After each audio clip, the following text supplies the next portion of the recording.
We want to get you back to that story in Flagler County now. A 1-year-old shot and killed. Yeah, tonight one man is considered to be a person of interest in this case. Here's News 6's Eric Von Enken.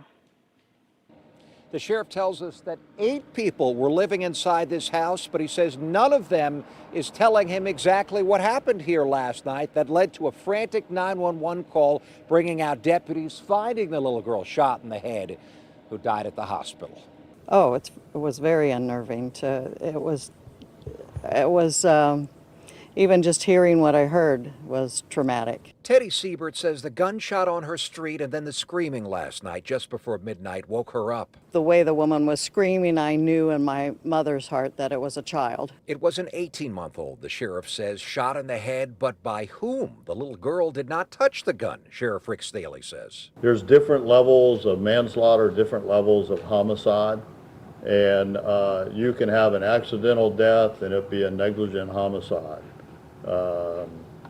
Whether it was intentional, at this time you got to give us a little more time to finish investigating it. The sheriff says detectives found a fairly large amount of marijuana and cocaine or heroin inside the house and an assault pistol. This afternoon, one man who lives here, C.J. Nelson, was arrested for violation of probation for having a gun. This is his mugshot from the jail. The sheriff calls Nelson a person of interest in the little girl's death.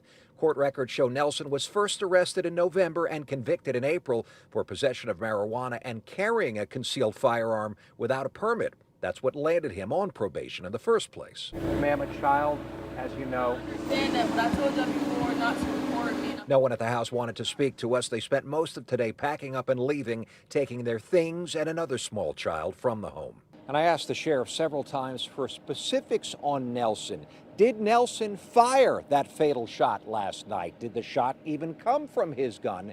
The sheriff would not say, but only telling us that his CSI team, forensics, the FDLE, and even the state attorney's office will get him answers. In Palm Coast, Eric Von Enken getting results. News 6.